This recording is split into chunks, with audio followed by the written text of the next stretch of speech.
વીઘા નથી ઉકલતા, એનું આખરે કારણ શું છે? વીઘા ઉકલવા માટે તમારે શું કરવાનું? અત્યાર સુધી ખેડૂત મિત્રો આપણે જે સાદા પલટી પ્લાવ હતા તો એમાં આ સેટિંગ ન થતું, પણ હવે આ પ્લાવમાં તમે જરૂરિયાત મુજબ તમારા કોઈ પણ ટ્રેક્ટરમાં આ સેટિંગ આ પ્લાવનું કરી શકો છો. ખેડૂત મિત્રો અત્યાર સુધી તમે ખાસ રીતે હેરાન થયા છો, પણ હવે હેરાન થવાની જરૂર નથી, કેમ કે હું તમારા માટે લઈને આવી ગયો છું એક સરસ મજાની ખુશ ખબર. ખુશ ખબર શું છે એ તો હું તમને થોડુંક વિડીયોના અંતમાં બતાવું, પણ એ પહેલા તમારો સૌથી ગંભીર પ્રશ્ન જે ખેડૂત મિત્રોને અત્યારે છે, આપણે પ્લાવ લેવા છે તો કેવા લેવા? બીજા નંબરમાં હાર્ડ જમીન માટે કેવા પ્લાવની જરૂર પડશે અને પોચી જમીન માટે કેવા પ્લાવની જરૂર પડશે? કેટલા એચપી ના ટ્રેક્ટરમાં કાયદેસર કેવા પ્લાવ ખરીદવા જોઈએ જેથી કરીને આપણા ડીઝલની બચત થાય, વીઘાનો ઉકેલ થાય અને કામ સરસ થાય એ માટે. અને ખાસ પ્લાવનું સેટિંગ જે સરળ વસ્તુ આજે તમને આ સરળ વિડીયોમાં બતાવવા માંગુ છું. અત્યાર સુધીના વિડીયોમાં આવો એક વિડીયો અત્યાર સુધી પ્લાવનો નહીં હોય. આજે આ વિડીયો શાંતિથી સાંભળવાનો છે, અંત સુધી બન્યા રહેવાનું છે, તમારા માટે છે અને ખાસ ઉપયોગી બનવાનું છે આ વિડીયો. એટલે ખાસ ચેનલ સબસ્ક્રાઇબ કરજો, વિડીયો લાઈક કરજો અને મજા આવે તો બીજાને શેર કરજો. બહુ મહત્વની વસ્તુ, તમારો સમય ન બગાડતા અત્યારે વાત લઈ લઉં. સૌથી પહેલા એ પ્લાવ ખરીદવા છે તો કેવા ખરીદવા? હવે આજે ટ્રેક્ટરના એચપી પ્રમાણે આપણે વાત કરી તો આજે કોઈને 35 એચપી નું ટ્રેક્ટર હોય છે, કોઈને 40 નું, કોઈને 45, કોઈને 50 અને 55.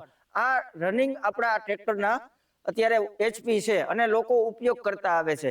જેમ કે 35 એચપી ના ટ્રેક્ટરમાં લોકો ઘર પૂરતી ખેતી કરતા હોય છે તો નાના પ્લાવ હોય છે 350 કિલાના, બરાબર છે. પછી 45 એચપી ના આપણે ટ્રેક્ટરમાં જાય તો 400 કિલાના પ્લાવ લેવામાં આવે છે, બરાબર છે. ત્યારબાદ આપણે 50 એચપી માં આપણે જાય તો એ 450 કિલાના પ્લાવ જોઈએ છે. 55 એચપી માં જાય તો 500 કિલાની આજુબાજુ, જેમ કે આ પ્લાવ 55 એચપી માં બરાબર રહે છે. હવે આ પ્લાવ 55 થી 60 એચપી માં હાલે છે. એનું એક મુખ્ય કારણ છે જે અરાઇઝ કંપનીની એક એવી મોટી ખાસિયત છે અને ખેડૂતની જરૂરિયાત મુજબ એ લોકો પ્લાવનું ઉત્પાદન કરે છે અને તૈયારી કરે છે. હવે જરૂરિયાત મુજબ અને સારી રીતે આપે છે, એનું કારણ શું? તો અરાઇઝમાં એવી ખાસિયત શું છે તે બતાવવા આજ માંગુ છું. પહેલા નંબરમાં તો એનું ફિનિશિંગ. જે લોકો માપ સાઇઝ થી નહીં, આ લેઝર કટિંગ થી એવી રીતના બનાવવામાં આવે છે કે આની એટલું જેડ ઉતરાય. આ પ્લાવ માની લ્યો કે આ 4 પ્લાવમાં જે એનું ફિનિશિંગ છે એ સેમ ટુ સેમ હોય. આ 4 પ્લાવ નહીં પણ એની પાસે 50 પ્લાવ હોય તો 50 પ્લાવમાં એક જ એનો ફર્મો હોય છે. એ એની મોટી ખાસિયત. બીજા નંબરમાં જે પણ વસ્તુ વાપરે છે સ્ટાન્ડર્ડ કંપનીનું લોખંડ વાપરવામાં આવે છે કંપનીમાં, જેથી કરીને એને જે ઘસાવાની ક્ષમતા છે ને એ બહુ ઘટી જાય છે. આજે બ્લેડ હોય, પાંખ હોય કે આની કોઈસ હોય, કોઈ પણ વસ્તુ, લોખંડ કેટલી પ્રકારના, કેટલી અલગ અલગ કંપનીના હોય છે. આજે કંપની કેવું લોખંડ વાપરે છે તે પણ એક મહત્વની વસ્તુ છે. એટલે ખાસ વસ્તુ આગળ તમને વિચારીને બીજું કહું કે તમને એચપી પ્રમાણે મેં વસ્તુ કહી દીધી કે કેટલા કેટલા કિલોના જોઈ. હવે આગળ આપણે એક બીજી વાત તમને કરું કે ભાઈ ઘણાને એવો પ્રશ્ન છે કે ભાઈ હાર્ડ જમીનમાં પ્લાવ કેવા જોઈએ અને પોચી જમીન માટે કેવા જોઈએ. હવે તમે પ્લાવનું એક સેટિંગ ખાસ તમારે શીખવાનું રહેશે. જો તમને નથી આવડતું તો નિસંકોચ હું તમને આ વિડીયોમાં એ વસ્તુ આજે બતાવું છું જે ક્યારેય નહીં બતાવી હોય, કે તમે આરામથી કોઈ પણ જમીનમાં એડજસ્ટ કરી શકો છો. અને એની જોવાની થિયરી કેવી છે એ તમને આજે બતાવવા માંગુ છું. કે તમે સેટિંગ કરવું અઘરું પડે છે ને ખેડૂત મિત્રોને, હવે નહીં બને. એક જ એનો ઉપાય છે. એ વસ્તુ હું ટ્રેક્ટર ચાલુ કરું. આજે ખેડૂત મિત્રો અહીંયા તમે આ જગ્યા માપી લ્યો છો. અહીંયા આ જગ્યા જે છે આપણા 2 આંગળ જાય છે, બરાબર. દૂરથી બતાવજો. હવે વાત કહેવાય એ માંગુ છું. હવે આ જગ્યા છે જે પ્લાવને આપણે રિટર્ન કરીને આવી ત્યારે પણ અહીંયા એ જગ્યા ઉપલબ્ધ રહેવી જોઈએ. ઘણાને એવો પ્રશ્ન થાય છે કે વીઘા નથી ઉકલતા, એનું આખરે કારણ શું છે? વીઘા ઉકલવા માટે તમારે શું કરવાનું? જેમ કે પોચી જમીન ને વ્યવસ્થિત જમીન હોય તો તમારે વધારે કામ પ્લાવ પાસે લેવું છે તો એ કઈ રીતે? જેમ કે ટ્રેક્ટરની આ સાઈડ, ટ્રેક્ટરની જમણી સાઈડ, આપણે પાછળથી કહી તો જમણી સાઈડ ને અત્યારે હું કહું તો મારી ડાબી સાઈડ. આ ટ્રેક્ટર અત્યારે હાઈલું જતું હોય તો આ ધૂળનો થપ્પો ડાબી સાઈડ જાય. જે બાજુ ધૂળ જાય છે, બરાબર છે, એ બાજુ આપણે પ્લાવને બેસાડશું. એટલે એને બેસાડવા માટે શું કરવાનું? તો આ બોલને લાંબો કરવામાં આવે છે. અહીંયા જગ્યા વધશે ને, અહીંયા જગ્યા જેટલી વધારશો એટલું પ્લાવ વધારે કામ આપશે. આજે ઉથલમાં 54 ઇંચનું કામ દેતું હોય છે બરાબર, તો એ 60 ઇંચનું દેવા બનશે, એનું કામ વધશે. એટલા માટે અહીંયા જેટલી પણ જગ્યા વધારશો એટલું સૌડું વધારે કામ આપશે. ઉથલ મારીને આવો એટલે વધારે કામ આપે, ઓછા ઉથલું થાય. આપણે ઘડીએ ઘડીએ જવું ને આવવું ન થાય કે 10 ઉથલે 1.5 ઉથલનો આપણે ફરક જોવા મળે છે, એટલે આપણે કલાકોમાં પણ ફરક જોવા મળે છે. હવે એ વસ્તુ તમે સમજી લીધી. બીજા નંબરમાં માની લ્યો કે તમારા એવું પડવું ફૂટકું કે તમારે એમાં તમારું પ્લાવ બેસતું નથી, હાંકવાની મજા નથી આવતી, ટ્રેક્ટરને લોડ પડે છે, તો શું કરવું? તો ત્યારે એ પ્લાવને ફરી આને નજીક ખેંચી લેવાની, અહીંયા જગ્યા ઘટાડે જવાની. કોઈ પણ કંપનીના પ્લાવ અત્યારે તમારે હોય તો આ વસ્તુ તમારે અપનાવવાની છે. અને તમે એમ કહો છો કે એક બાજુ વધારે સરેડો થાય છે, એક બાજુ આ બાજુના પ્લાવ બેસે છે, આ બાજુના નથી બેસતા, એનો પણ પ્રશ્ન એટલો જ છે. એ પણ હું હમણાં તમને ટ્રેક્ટર ચાલુ કરી અને લાઈવ બતાવીશ. પણ આ વાત અત્યારે જે ચાલુ છે એ ખાસ સમજવાની કોશિશ કરો. હવે વસ્તુ આખી ક્યાં થઈ કે જેટલું તમે અહીંયા જગ્યા ઘટાડશો એટલું પ્લાવ કરાર થશે. માની લ્યો કે આ પ્લાવ જેટલી માં જગ્યા ઘટાડવામાં આવશે એટલું આમ આ બાજુ નમતું થશે, કરાર થશે. કરાર થશે એટલે જે કોઈસનો ભાગ છે એ જમીનને પેલા તોડવામાં મદદ કરશે. જે હાર્ડ જમીનમાં જેટલું પ્લાવને તમે હુરાવશો ખેડેલ બાજુ એટલું પ્લાવ તમારું વધારે કામ આપશે, કામ વધારે આપશે, પણ બેસવામાં પોચી જમીન એટલે કે રેગ્યુલર જમીન જોઈએ. એના માટે હાર્ડ જમીન ને રેગ્યુલર, અમુક ટકા તો જમીન છે એ હાર્ડ હોય જ છે જ્યારે આપણે પ્લાવ હલાવવા જતા હોય ત્યારે. બરાબર છે. આ વસ્તુ એક નોટ કરવાની છે કે આપણે કડક જગ્યામાં આનું સેટિંગ ફેરવી નાખવાનું છે અને પોચી જગ્યામાં પણ સેટિંગ ફેરવી નાખવાનું છે. જેને કાયદેસર ડીઝલ એવરેજ લેવી છે, વીઘા ઉકેલ કરવા છે, ટ્રેક્ટરને ખોટો લોડ નથી દેવો, ખેડૂતને પોસાય અને ટ્રેક્ટર વાળાને પણ આ વસ્તુ પોસાય. એટલે આ બે બોલના સેટિંગ ઉપર રમત લેવાની છે. અત્યાર સુધી ખેડૂત મિત્રો આપણે જે સાદા પલટી પ્લાવ હતા તો એમાં આ સેટિંગ ન થતું, પણ હવે આ પ્લાવમાં તમે જરૂરિયાત મુજબ તમારા કોઈ પણ ટ્રેક્ટરમાં આ સેટિંગ આ પ્લાવનું કરી શકો છો. જેમ પણ આ બોલને આપણે ટાઈટ કરશું, હાર્ડ જમીનમાં આને ટાઈટ કરવાના, બંને શેડાને સેમ, અને પોચી જગ્યામાં આને લાંબા કરવાના, જેથી કરીને તમારું જે પ્લાવ કામ આપે છે એમાં ફરક જોવા મળશે. બરાબર છે.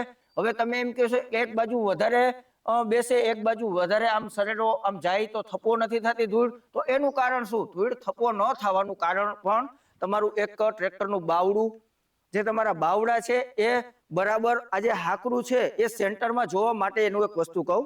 હવે તમે અહીંથી જોવો કે તમારી ટોપ લાઈન, તમારા પ્લાવ એ ટ્રેક્ટરના સેન્ટરમાં રહે છે કે નહીં. અત્યારે ટ્રેક્ટરને જગ્યા નમતી છે તો પ્લાવ આ બાજુ થોડીક ચાલશે, પ્લાવમાં તો સેજ આ બાજુ આવી શકે છે.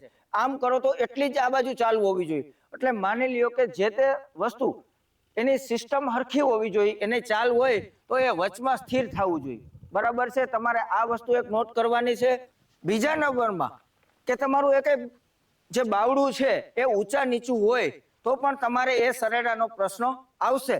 પણ બાવડું ક્યારે સેટિંગ કરવાનું કે તમારા પ્લાવ બરાબર છે ત્યારબાદ જો પ્રશ્ન આવે છે તો તમારે બાવડાના કામથી લેવાનો છે. હવે બીજી વસ્તુ તમને કહી દઉં કે અરાઈસમાં આ પણ એક મોટી ખાસિયત છે કે તમારા પ્લાવ અંદર લેવા કે બહાર લેવા, વધારે આ વજન કરતા હોય, ટ્રેક્ટરના ટાયર આગળથી ઊંચા થઈ જતા હોય તો તમે આ બોલમાં જોડાવી શકો છો.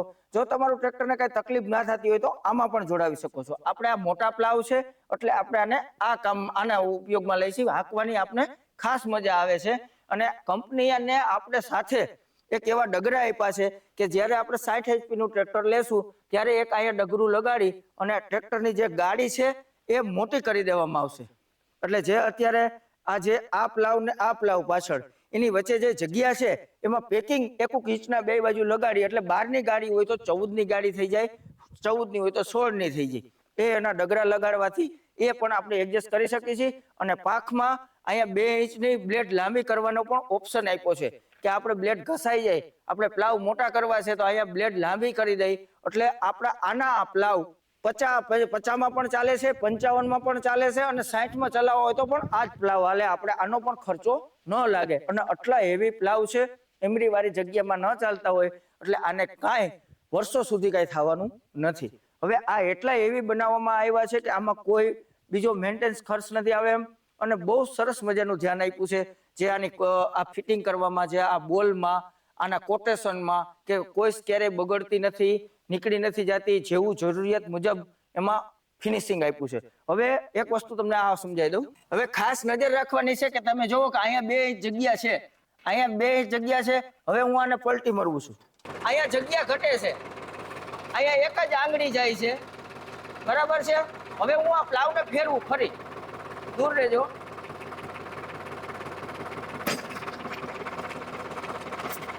અહીંયા 2 આંગળીની જગ્યા થાય છે, એટલે પ્લાવ અહીંયા દૂરી રહે છે, અહીંયા નથી રહેતી. તો આપણે શું કરવાનું છે કે ઓલા બોલને ફર્ક કરવાનો છે. કેટલો ફર્ક કરવાનો છે એ બતાવું. આપણે એ બોલને લાંબો કરવાનો છે. તમે જોવો છો અહીંયા એક જ આંગળી જાય છે. હવે આપણે એને સેજ લાંબો કરી દઈ.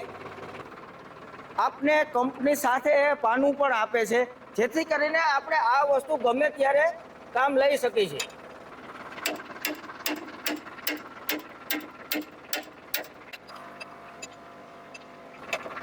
હવે આપણે ચેક કરી લઈ. તમે જોવો છો કે અહીંયા પણ 2 આંગળ જાય છે. હવે આને પલટાવું છું પાછું.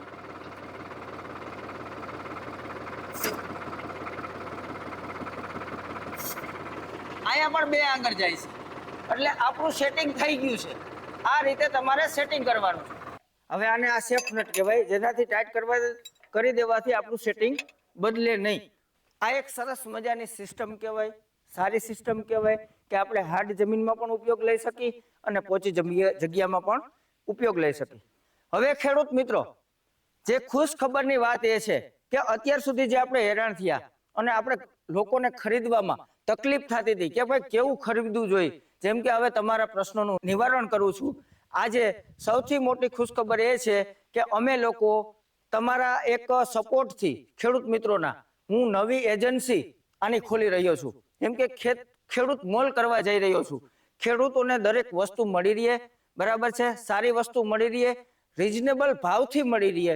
જેમ કે મારે જે ખેડૂત મોલ બનાવવાનું સપનું હતું કે ખેડૂતોને ક્યાંય પણ નુકસાની ન આવે, સારી વસ્તુ મળે અને સારા ભાવથી મળે અને સારી સર્વિસ મળે.